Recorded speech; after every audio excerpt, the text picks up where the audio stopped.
अखिलेश यादव अपना घर भर रहा है। अखिलेश यादव हिंदू मुस्लिम करवा के अपना घर भर रहा है। अखिलेश यादव को ना वक्फ बोर्ड से कोई लेना देना है, ना हिंदुओं से कोई लेना देना है। वो खाली मुसलमानों की पैरवी करके अपना घर भर रहा है और कोई मतलब नहीं है उसे मदरसे अच्छे लग रहे हैं, उसे कोई लेना देना नहीं हिंदुत्व का। वो तो ये है कि ये सोचो वो पैदा कैसे हो गया हिंदुत्व में। उसे यादव परिवार जिसे कहते हैं भाई, जिसे तो गायों से काफी लगाव होता है, वो उन्हीं का विरोध कर रहा है। जो वक्फ की जमीन नहीं है या वक्फ में जबरदस्ती कब्जाई हुई जमीन है, उसको वापस लिया जाएगा, डंके की चोट पे लिया जाएगा और संविधान के अनुरूप लिया जाएगा। हम कट्टर हिंदुवादी लोग हैं, हमारे लिए तो वक्फ बोर्ड होना ही नहीं चाहिए। वक्फ बोर्ड हो तो सनातन बोर्ड की भी मांग कर रहे हैं हम लोग। हाँ, सनातन बोर्ड मांगेंगे, क्यों नहीं मांगेंगे। देश में कहीं वक्फ बोर्ड नहीं है, किसी भी देश में चले जाओ, कंट्री में चले जाओ। पर फिर भी जो संशोधन हुआ है, सरकार ने कुछ सोच समझ के किया है। ये पहले कहते थे देश संविधान से चलेगा, राम से नहीं चलेगा। अब राम भी आ चुके हैं, अब देश संविधान से भी चल रहा है, दंगों से नहीं चलेगा। अभी नहीं, ये समझाने की प्रयास करना होगा और ताकत से समझाना होगा कि देश दंगों से नहीं चलेगा, कि दंगे करोगे, जो मर्जी मनवा लोगे, शाहीन बाग की तरह स्थिति पैदा करोगे, हम डर जाएंगे। डरने वाला भी यहाँ कोई ये हिंदुस्तानी नहीं है, या मुसलमान भी तुम्हारी बात समझ चुका है। वो मुसलमान जिसको वक्फ बोर्ड से कुछ लेना देना ही नहीं है, उनको आपने कभी केवल डोनेशन के रूप में देखा, डोनर के रूप में देखा। आपने उन मुसलमानों को कभी ये नहीं कहा कि वक्फ बोर्ड से इनके बच्चों को पढ़ा दिया जाए। आपने वक्फ बोर्ड से केवल जिहादी और आतंकवादी पैदा करने का काम किया है। अब वो चीजें खत्म होती नजर आ रही हैं, तो जितने भी जिहादी और आतंकवादी मानसिकता के जो लोग हैं ना, दर्द केवल उनको हो रहा है। और गुरु भी है, कुछ विपक्षी पार्टियां भी है, ये कह रही है कि मस्जिदें छीन लेंगे, मदरसे छीन लेंगे, कब्रिस्तान छीन लेंगे, उनके मुसलमानों के घर छीन लेंगे। इस तरह की बात हो रही है। नहीं तो आप देश को बताओ ना कि इन्होंने जहां उंगली कर दी वक्फ बोर्ड ने, उसी जमीन पे आप अपने तहसील में जाके शिकायत नहीं कर सकते, आप कोर्ट में जाके शिकायत नहीं कर सकते, अपने डीएम एसडीएम को नहीं बता सकते। तो ऐसा तो तुम मस्जिद कहीं भी बना लोगे, मदरसे कहीं भी बना लोगे। सबकी जांच होगी, तरीके से बात होगी। जो वक्फ की जमीन नहीं है या वक्फ में जबरदस्ती कब्जाई हुई जमीन है, उसको वापस लिया जाएगा, डंके की चोट पे लिया जाएगा और संविधान के अनुरूप लिया जाएगा। असदुद्दीन ओवैसी तो कह रहे हैं गैर मुसलमान बढ़ जाएंगे तो मुसलमान खतरे में आ जाएगा। वक्फ बोर्ड में भी संशोधन की बात हो गई है और अब देखिए फिर धीरे धीरे इस तरीके से बात करेंगे कि उनका हिंदुओं का होने लग जाएगा। इस तरीके से उन्होंने कुछ कहा। नहीं, हिंदुओं का तो इसमें कुछ लेना देना ही नहीं है ना, सरकार का फैसला। हिंदू का तो इसमें कभी पहले कुछ लेना देना था ही नहीं। हिंदू ने तो हमेशा इसमें पड़ताड़ नहीं झेली है। हिंदुओं की जमीन पे कह दिया ये जो हमारी जमीन है, उस पर केस लड़ने के लिए इनका ही जज होता है, इनके ही आईपीएस बैठते हैं, इनका ही एडमिनिस्ट्रेशन होता है, इन्हीं के सारा सिस्टम होता है। तो अब ये संशोधन तो पहले भी हुए हैं देश में कई बार इस कानून को लेके, पर अब जो संशोधन हुआ है ये बिल्कुल इस देश के हित में हुआ है और तरीके से हुआ। इन्होंने एक अच्छी बात इसमें रखी है कि इसने महिलाओं को भी इसमें जगह देने की बात कही है। इन्होंने कहा कि गैर मुस्लिम धर्म के लोग भी इसमें आ जा सकेंगे। तो हमें अच्छाई अगर वक्फ बोर्ड में, तो बताएं ना भाई, हमारे देश में रामायण अच्छी थी, पूरे देश में दिखाई जाती है। महाभारत अच्छी थी, अच्छाई बुराई सब दिखाई जाती है। चाहे वो द्रौपदी का किरदार हो, चाहे माँ सीता का किरदार हो, रावण का किरदार हो। जब देश में हम कोई चीज नहीं छुपा रहे हैं, आप हर चीज को इस तरीके से कैसे हाइड करके रख सकते हो। वक्फ बोर्ड में जो अच्छाई थी वो आपको बतानी पड़ेगी। आपने वक्फ बोर्ड से क्या क्या लोगों के लिए किया है, हिंदुओं के लिए क्या किया है, मुसलमानों के लिए क्या किया, वो बताना पड़ेगा। हिंदुओं के लिए इस वक्फ बोर्ड ने केवल प्रताड़ना दी है और जहां इन्होंने जमीन छीनने का काम किया है, इस देश में तीसरा हिस्सा जमीन का इनके पास है। कोई इस बात पर ध्यान नहीं दे रहा। आम आदमी को क्या फर्क पड़ रहा है, रेलवे के पास है जमीन या तो सैनिकों के पास है। और तीसरा सबसे बड़ा देश का जो जमीन का हिस्सा है वो वक्फ बोर्ड के पास है, जिसका आम मुसलमानों से कोई लेना देना नहीं है। तो वो फायदा कौन उठा रहे थे? इसका एक तबका था, जैसे मुसलमानों में हम कह देते हैं सिया सुन्नी होते हैं, तो सिया तबके के कुछ लोग थे, वो इसका पूरा फायदा उठा रहे थे। और जो आम मुसलमान थे, महिलाएं थी, उनको इसका कोई फायदा, उनसे केवल पैसा लेने का ये काम कर रहे थे, कोई फायदा उनको नहीं मिल रहा था। अब जो इसमें महिलाओं की एंट्री की बात कर दी गई है, कैसे देख रहे हैं आप? वो एक तरफ तो महिलाएं चांद पर जा रही हैं, अब ये महिलाओं का भी विरोध कर रहे हैं। जी सर, क्या कहेंगे? वंदे मातरम, जय भारत, जय हिंद। भाई, हमारे देश के यशस्वी प्रधानमंत्री जी ने कहा है देश संविधान से चलेगा, सबका साथ सबका विकास, उसमें हिंदू न मुसलमान। तो इनके लिए अलग लाइन क्यों? जब हिंदू के लिए अलग लाइन क्यों और इनके लिए? ये शरिया कानून से चलना चाहते हैं। मोदी जी कहते हैं संविधान से देश चलेगा, शरिया कानून से देश नहीं चलेगा। इसलिए ये बिल लाया गया है 2013 में। बिल में संशोधन करके ये कानून बनाया गया कि वक्फ बोर्ड जहाँ उंगली रख देगा वही जमीन वक्फ बोर्ड की हो जाएगी। देश के लिए बहुत बड़ा खतरा पैदा हो गया था।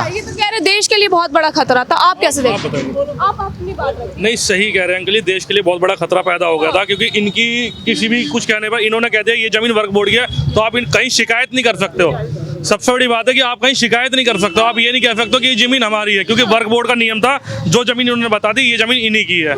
तो सबसे बड़ा खतरा ये हिंदुत्व का खतरा ये था कि मुसलमानों ने जहाँ वक्फ बोर्ड बता दिया वहाँ वक्फ बोर्ड हो गया। अखिलेश यादव तो कह रहे सरकार की नीति और नीयत दोनों ही सही नहीं है। नहीं, अखिलेश यादव अपना घर भर रहा है, अखिलेश यादव हिंदू मुस्लिम करवा के अपना घर भर रहा है। अखिलेश यादव को ना वक्फ बोर्ड से कोई लेना देना है, ना हिंदुओं से कोई लेना देना है, वो खाली मुसलमानों की पैरवी करके अपना घर भर रहा है और कोई मतलब नहीं है उसे। वो कह रहे हैं ना कि अखिलेश हो गया अब्दुल्ला, तो वही वाला हिसाब चल रहा है और कुछ नहीं है। वो टेढ़ी नाक का अब्दुल्ला हो गया और कुछ नहीं है। वो सिर्फ उन्हीं के पक्ष। ठीक है, जो आदमी ये कह रहा है कि भाई ऐसा है कि भाई जो गौशाला से गंदगियां होती हैं गौशाला मत बनाओ, तो उसे तो मदरसे अच्छे लग रहे हैं, उसे मदरसे अच्छे लग रहे हैं, उसे कोई लेना देना नहीं हिंदुत्व में। वो तो ये है कि ये सोचो वो पैदा कैसे हो गया हिंदुत्व में।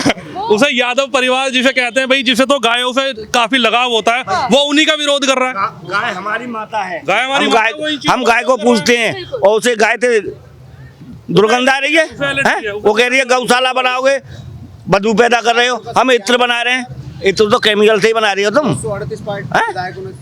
इत्र तो केमिकल से ही बना रही हो। गाय दूध देती है, गाय को हम पूजनीय माना है, हमारे बुजुर्गों के जमाने से गाय को पूजते चले आए हैं, उसे दुर्गंध आ रही है। मुजफ्फरनगर दंगा हुआ, उसने क्या करा था, एक तकबे को मुआवजा दिया, एक तकबे को मुआवजा दिया, दूसरे को नहीं दिया। क्या हुआ, ये खुद ही करते थे। हाई कोर्ट को दखल देना पड़ा उसमें।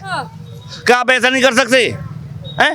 तो उनकी नजर में परिवार, मुलायम का परिवार, लालू का लड़का क्या कह रहा था, नाच यहाँ नाच यहाँ नाच, तो वही वाली बात है। राउडी राठौर देख लो और उसका परिवार देख लो, तो यही चीज है। और इन्हें कोई मतलब नहीं है, इन्हें ना हिंदू से मतलब है ना मुसलमान से मतलब है, इन्हें अपने राज से मतलब है बस। सिर्फ राजनीति रोटी सेकने के लिए इस वक्फ बिल का विरोध किया। बिल्कुल बिल्कुल रोटी सेक रहे हैं ये लोग अपनी, बाकी इन्हें कोई मतलब नहीं है, इन्हें हिंदुत्व की भावना से कोई मतलब नहीं है। जो ये देखो ना, जो हिंदू होकर वर्ग बिल का मतलब जो संशोधन हुआ उसका विरोध कर रहा है, तो कैसा हिंदू है वो हिंदू हो ही नहीं सकता, वो हिंदू कैसा हो जाएगा। जी, क्या नाम है आपका? हाँ, मेरा पिंकी आचार्य कश्यप हूँ, मैं पंडित जी हूँ। और दूसरी बात ये है कि जो आज संविधान के अंदर 30 एक्ट है उसके अंदर लिखा हुआ है कि जो हमारी श्रीमद् भागवत गीता हम लोग नहीं पढ़ा सकते स्कूल में, और उनका कुरान शरीफ उनको मदरसों में पढ़ाया जाता है, ईसाइयों का पढ़ाया जाता है। ये कैसा संविधान बना दिया आप? हमारे हिंदुत्व के नाते हम हिंदू होकर के अपनी बात नहीं कह सकते तो कहाँ कहेंगे?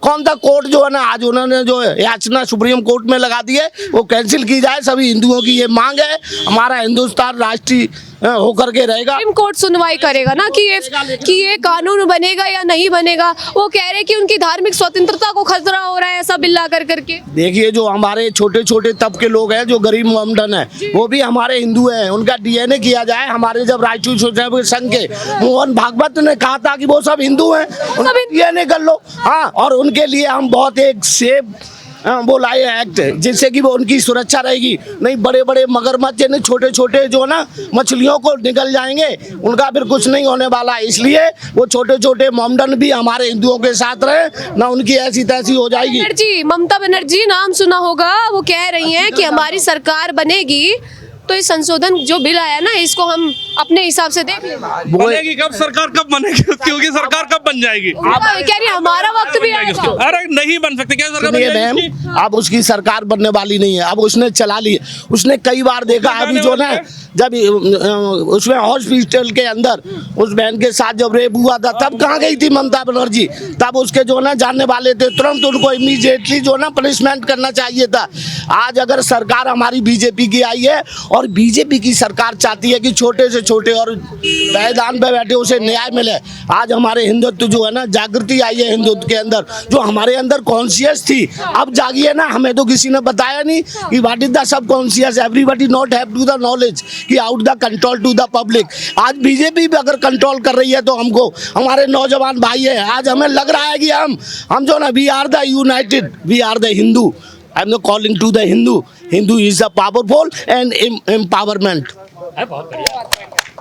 क्या कहेंगे जो और मुस्लिम जो मौलाना हैं, जो बड़े बड़े उनकी बात पर छोटे छोटे लोग हैं, सड़क पर उतर गए हैं कोलकाता में और प्रदर्शन कर रहे हैं, कह रहे हैं कि जो लोग इस बिल का समर्थन कर रहे हैं ना, जो मुसलमान हैं, उनको बीजेपी ने या तो खरीद लिया है या फिर उनको जो है दबाने की कोशिश कर रही है, लालच दे रही है बीजेपी।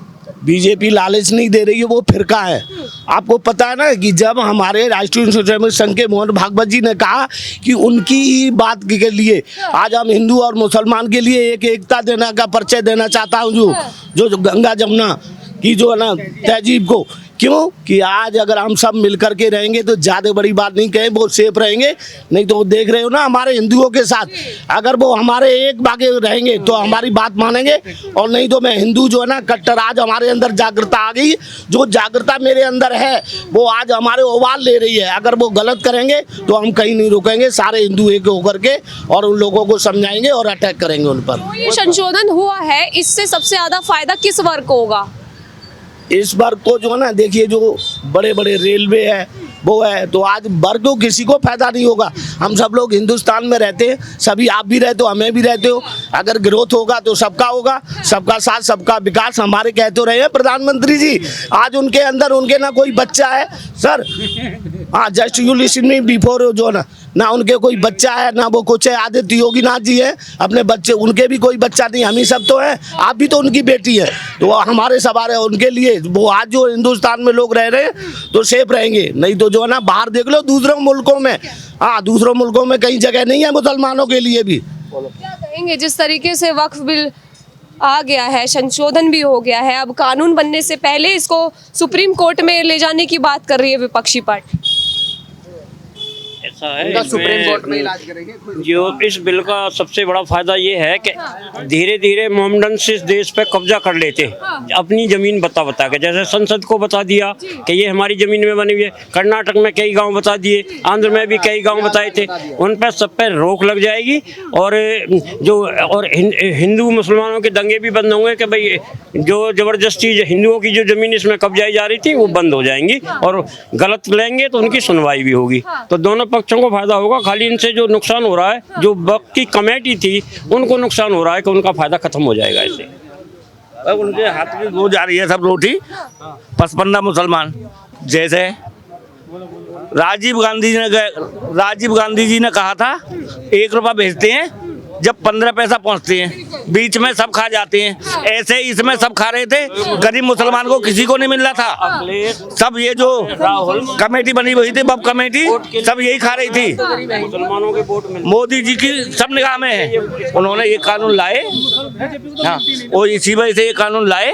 अब गरीब मुसलमान का फायदा होगा, पसमंदा है, पारसी है, हाँ अंसारी हैं, इनका सबका फायदा होगा। अंकल जी भी थोड़ा सा देखिए, अमित शाह ने तो, गृह मंत्री अमित शाह ने तो कह दिया है जो इस वक्फ बिल के कानून के खिलाफ लोगों को भड़का रहे हैं वो भड़काए ना, सही जानकारी दे। और उन्होंने कह दिया है कि जो इस बिल को नहीं मानेगा, कानून है मानना पड़ेगा, खुले उससे कह रहे हैं। जो लोग नहीं मानेंगे उनके लिए आप क्या कहेंगे? देश तैयार है, जो नौजवान भी पागल नहीं है। नौजवान उनका इलाज सुप्रीम कोर्ट जाएंगे, सुप्रीम कोर्ट में बाहर तैयार इंतजार बैठे, हम भी देखेंगे कौन उनका केस लड़ता है। सब लोगों की नज़र और हम जैसों की तो विशेष नज़र उन पर रहेगी कि कौन उसका पक्ष में खड़ा हो रहा है, और जो खड़ा होगा से अभी दबाने का काम करेंगे। उसकी इतनी ताकत से हम उसके विपक्ष में खड़े होंगे कि शायद वो कोर्ट तक पहुंचे ही ना। हम इसे सुप्रीम कोर्ट, हाई कोर्ट, हर जगह चैलेंज करके कह रहे हैं या तो वक्फ बोर्ड खत्म होगा या सनातन बोर्ड भी गठन होगा इस देश के अंदर, दोनों ही बोर्डों में रहेगी, ताकत से रहेंगे। तो देखिए, दिल्ली के शिव विहार से आप लोगों की बातचीत सुन रहे थे, जिन्होंने वक्फ बिल संशोधन को लेकर अपनी खुली बात द न्यूज़पेपर के माध्यम से रखी, अपने अपने विचार रखे। और हमने भी ये जानने का प्रयास किया कि लोगों में क्या इस तरीके की जानकारी फैल रही है कि जो मुस्लिम मदरसे हैं उनको कब्जा ले जाएंगे। हालांकि लोगों में अभी सही जानकारी है, ये हमने जानने का प्रयास किया।